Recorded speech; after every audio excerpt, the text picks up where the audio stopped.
Welcome to Open BxRx Tuesday on BronxNet. I'm your host, Kibin Alleyne, and I'd like to invite you to get social with us at BronxNet TV on Instagram and Twitter, and BronxNet Community Television on Facebook.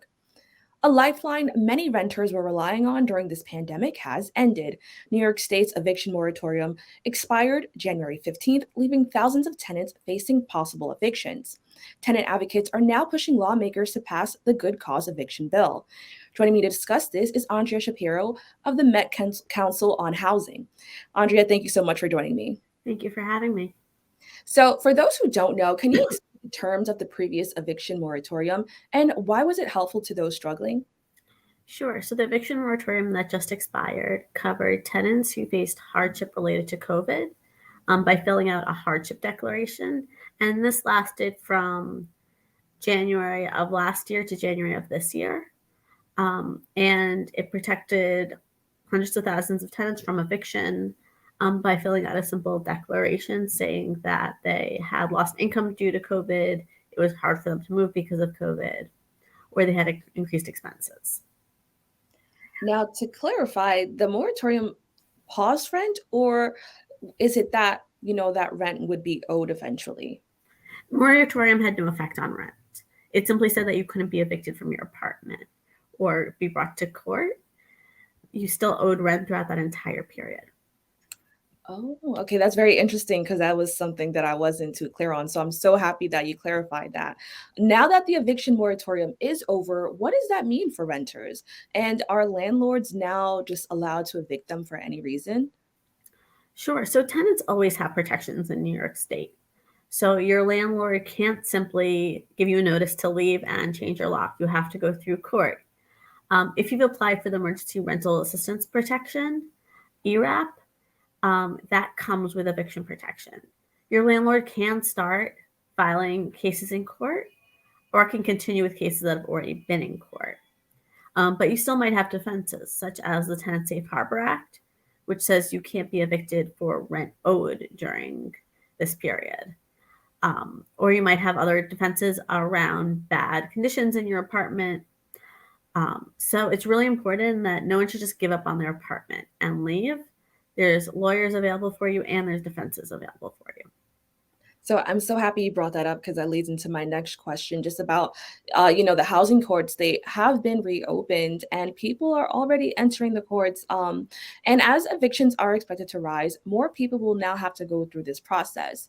Will they have access to free legal representation? And are there any qualifications for that?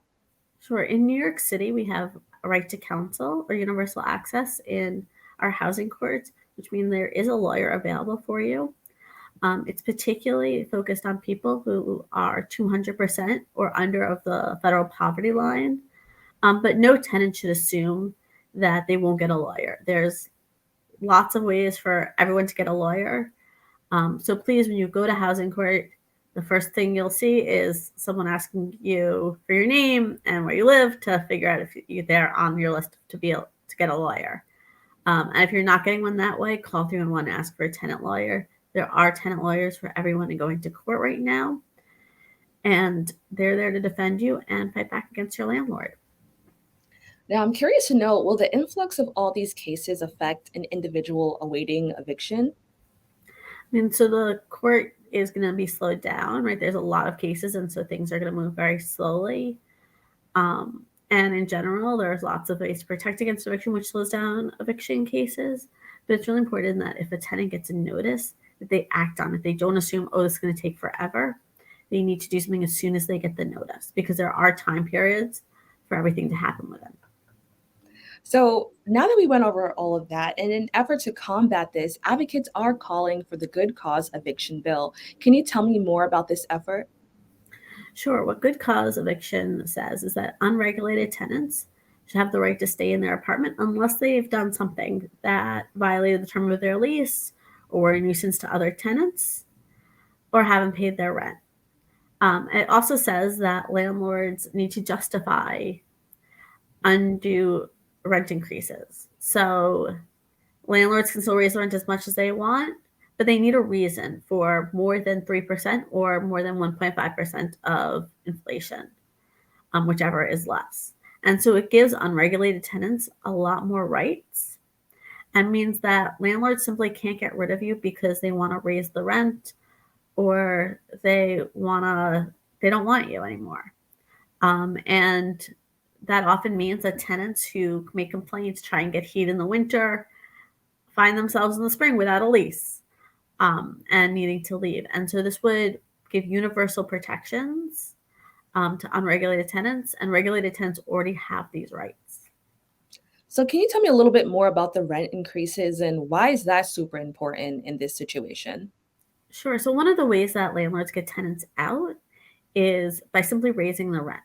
We hear this all the time. My landlord's raising my rent 200%, 100%, several $100s. And they're doing this because tenants have complained in the past because they think they can get away with it. And they're not doing improvements to the buildings. They're not fixing things. They're not using the money to invest in the building at all. And so saying that a rent increase more than 3% or 1.5% of the consumer price index is unreasonable unless you have a reason, right? So landlords were going to have to be in court and open their books and show, yes, I'm, redoing the roof, or, we had a huge leak and so I've had increased repairs. So it doesn't actually cap rent. It actually says landlords just need to prove things now. So, according to citylimits.org, Albany and Hudson have actually passed their own versions of good cause protections, but state law prohibits New York City from doing the same. Why is New York City stalling on this? So New York City passed a resolution saying that they were in favor of good cause, but due to something called the Erstat laws, New York does not have home rule. And so when it comes to issues of certain issues around rent, we're prohibited by the state from the 70s to make these laws ourselves. So we passed a resolution saying we're pro this. Unfortunately, the state's stalling on this. And we have a lot of legislators from upstate who are landlords themselves who don't want to pass this bill. There are a lot of electeds in New York City who are landlords or view themselves as siding with small landlords and aren't passing this bill, don't want to pass this bill, rather than listening to them 5 million tenants who will benefit from this bill. They're listening to a small minority of people. Now, I really want to know how soon will we need this bill passed, and if this goes undone, are we on the brink of an eviction crisis? We needed this bill passed on January 15th. The sooner it gets passed, the better, because it would start working day one. And New York City has been in an eviction crisis, right? We all know that. We all know people who've been evicted who are behind on rent. And COVID has just made that worse. And we're going to see homelessness numbers rise. We're going to see people being evicted. We're going to see the courts slow down because they have so many cases. But we don't have to. We don't have to have people being evicted. That's not a normal thing. We need people to stay in their homes. It's good for all of us when people aren't being evicted. It means kids can stay in school. It means that families aren't doubling and tripling up, which has led to COVID surges. It means that people are staying out of shelters. And all of that is good for New York, whether you're a renter or not. So, will this largely contribute to the issue of homelessness that we're already seeing in our city? Yes, the number one reason why people are homeless is because of evictions.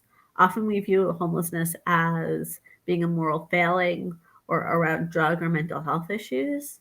But the number one reason why people are not in apartments is because they've lost their apartments. And they're doubling and tripling up. They're going into hotel rooms. They're leaving the city. All of those are going to increase. No. I'm so happy that you mentioned that because I do think, like, as a society, we tend to think of those things that you mentioned. So I'm glad that you brought that up. Describing it as very restrictive, many landlords are actually against this bill. And I'm curious to know how this bill affects landlords, if at all. And I really like that you mentioned that a lot of the money doesn't go towards the building because that is what I thought it was for. So I really want to know what you have to say about that. Sure, landlords don't like this bill because it means that tenants will be able to make complaints and the landlord will have to listen. Right now, as an unregulated tenant, if you make a complaint, your landlord can not renew your lease, can increase your rent to get you out.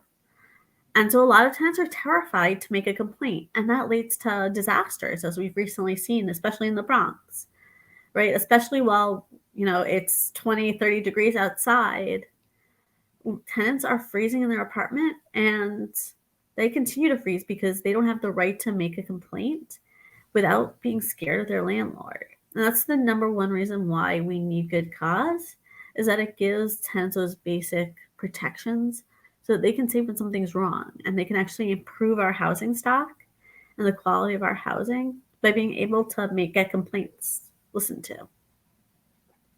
I want to thank you so much for joining us. Can you let people know where they can go just to learn more about if they're facing eviction or to stay up to date with your organization?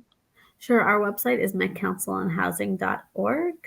You can also get some information off our Instagram, which is at met_council. Um, and we have a hotline that is running 3 days a week at 212-979-0611. All right. Thank you so much for joining me. We'll be right back with more Open BxRx Tuesday.